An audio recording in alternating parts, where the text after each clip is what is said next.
Hello everybody and welcome to the Homestead's Facebook page and YouTube channel. Today I wanted to talk to you about Staghorn Sumac, which is an abundantly growing resource here in the Americas, especially along the southern and central regions of Canada and into the central and eastern regions of the United States. And there's also multiple varieties of sumac that grow globally that many cultures have used for centuries and centuries to provide medicinal and other benefits to their cultures. So you can see here that at the front of the lot we have a lot of sumac growing wildly here. It serves a couple purposes for us. We use it as basically a hedge, but we also make use of the sumac for multiple other reasons. Okay, so the first step in gathering some sumac berries for medicinal benefits, health benefits, and just basic consumption is identification. So the first thing you're going to want to do is make sure you are using the right plant. There's multiple versions of sumac, and in the family there's poisonous sumacs, and poison ivy and poison oak are also closely related to the Staghorn Sumac that is the species we're specifically making use of. So some of the identifying features are, if you look at the stalks, you can see that they're red and they have some light fur growth on them. You can touch them and they're very smooth to the touch, almost velvety. But the big identifier for me are the leaves. So you can see the leaves are elongated, they're thin, and you know that's just the main way of IDing this species. Poison sumac that also grows in the same areas, it's going to have a much broader leaf and it's going to be much shorter. So you really want to ensure that you're using the right plant when you're gathering this wild edible. Again, yeah, very important. Just ensure that you're using the right plant. I think it's very easily identified, but first-time gatherers may have some difficulties. Okay, so we have a good patch here. The red berry clusters that are located on the branches.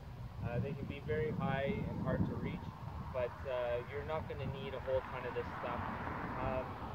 It's also getting a little late in the season. We're a couple weeks into fall here in Canada, so today is, I believe, October the 3rd, at least 2 weeks into fall now, and this stuff is kind of past its point of prime, but you can still use it to make a couple things, and I'm just going to show you how to gather it here. So if you're gathering it in the summer, you're going to want either a knife or, even safer, is a pair of scissors. I brought some scissors out. You're just going to grab the bulb and cut it off just below the cluster of berries, which are called bobs. But yeah, you're just going to want to collect a few of these. Last year I grabbed a couple of the freezer Ziploc bags and cut all those off and just put them in bags and threw them in the freezer. Again, these are kind of late in the season, so they're much easier. The plants have dried. You can see that the foliage is changing color. Sumac is beautiful foliage in the fall. It changes to a nice red color, but in the spring and summer you're going to have to cut these off, but in the fall you can just hand pick them off.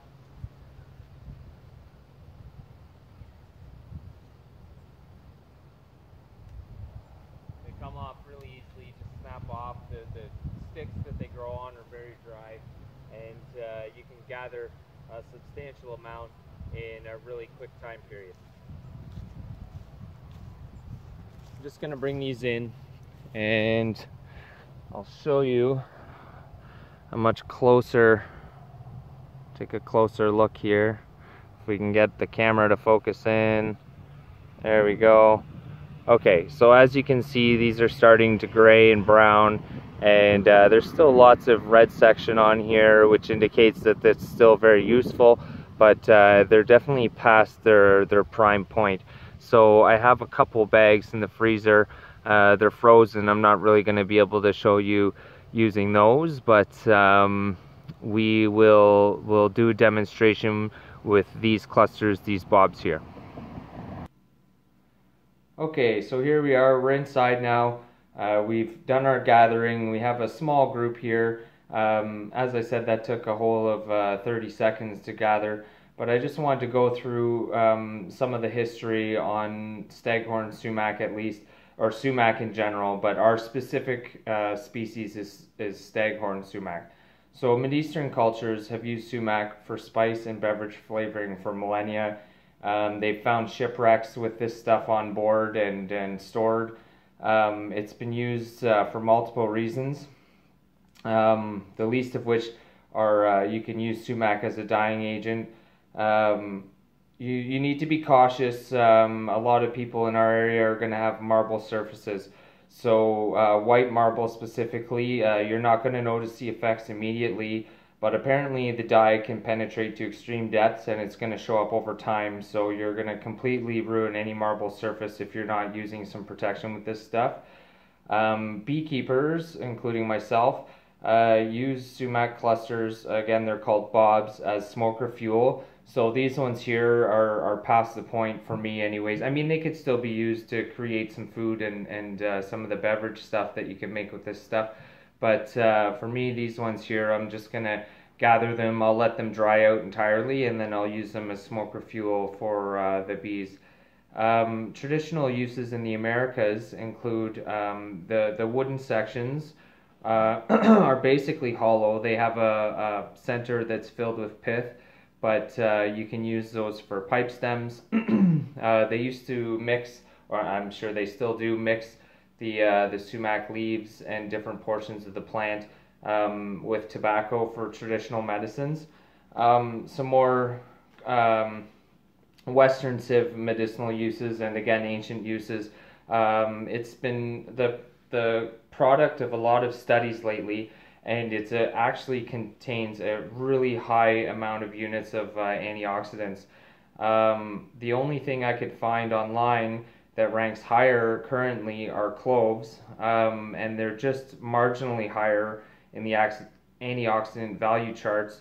It actually has double the amount of antioxidants as turmeric, which is gaining a lot of popularity in Western civilization, and 3 times the amount of antioxidants found in acai berries, or ackee berries I guess some people still call them, which has really kind of caught on and been a big fad. So now I'm just going to go through the preparation methods. So you can see the cluster here, the bob here, it's just hundreds and hundreds of berries. In our area, I've been grabbing this stuff for years and years and years, and inside this is a favorite home to caterpillars. So they're a very, very small caterpillar, but it's very easily recognizable when the caterpillars have decided to make this this cluster a home. You can see here on the plate, you can see here on the plate those little brown spots are actually a caterpillar poop, so not really something that you want to be ingesting. This focus is terrible. Just give me a second here. Okay, well, anyways, I'll try to get in close here. I don't know, doesn't seem to want to really work for me. The lights, a lot of rain outside today, dark skies. So yeah, you can see the droppings. And I've only ever in a decade found a couple of bushes where they weren't infiltrated by these caterpillars. that are consuming the berries for the same reasons that you would like to. Put you back down here. Okay. There we go. Focused in. Okay. So, for preparation, you're going to want to separate as many of these little red, I call them berries, I guess they're not technically berries, but the pods, you're going to want to separate these little seed pods here.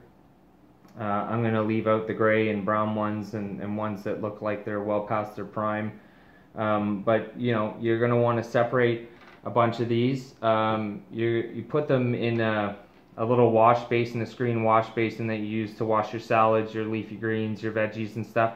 Put them in there and give them a good once over spray and get as much of this stuff off as possible. Again, if you're lucky enough to find patches in the early spring when they've just turned red is when I've been luckiest, and I actually found them here on our property where there was whole sections that had not been touched by the caterpillars. So that was really great, and that's why I have a few freezer bags full of this stuff. I mean, I probably have you know, 50 clusters tucked away in the freezer for later use.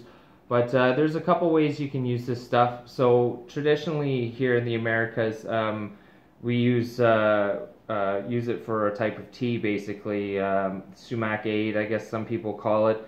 And honestly, it tastes exactly like pink lemonade. So you're going to want to pick it, separate it, clean it. Salt water soaks will work really well too to get insects out. And basically, when you have huge chunks of these clusters, when I found the bulbs and there was no indication whatsoever of insects being in them, I just took them and I wrapped them in a very fine cloth. You can see that there's tons of little fibers on these things, and then there's fibers again on the stalk, so they can be very irritating to your mouth and throat.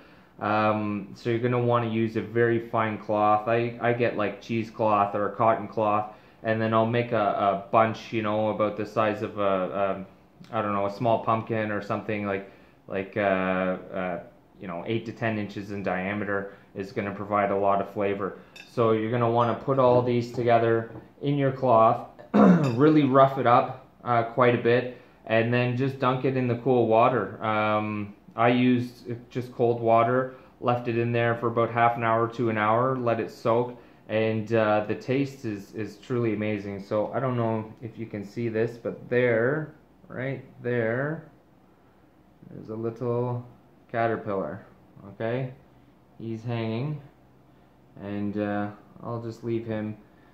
So yeah, they're still in here, even though it's fall. It's been a warm fall. They're in here, they're doing their thing. There's another one, you know, and I don't know if you want the extra protein or not. I don't know if these guys are toxic or not, but I'm not big on eating caterpillars or their poop.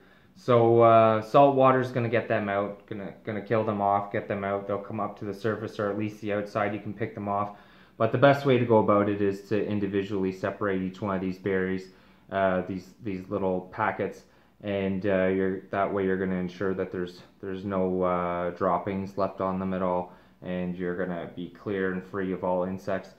So yeah, you just leave it in there for a while, and add some ice on a hot day, and you can sweeten it if you'd like to. I found it tasted exactly like pink lemonade, and I and my children didn't want any. Well, the kids would want some sugar, but you know, you don't need to add that at all. I found that it tasted fantastic by itself, and was really surprised at the flavor, like really good.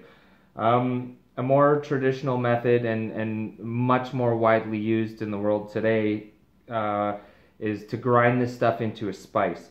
So either put these clusters, these individual berries, once you have them separated and cleaned, put them into a blender or a grinder, give them a good once over so that it's a powder-like substance, and then you're going to want to, in the center of each one of these, there's a seed, and you know, you're going to want to separate the seeds out.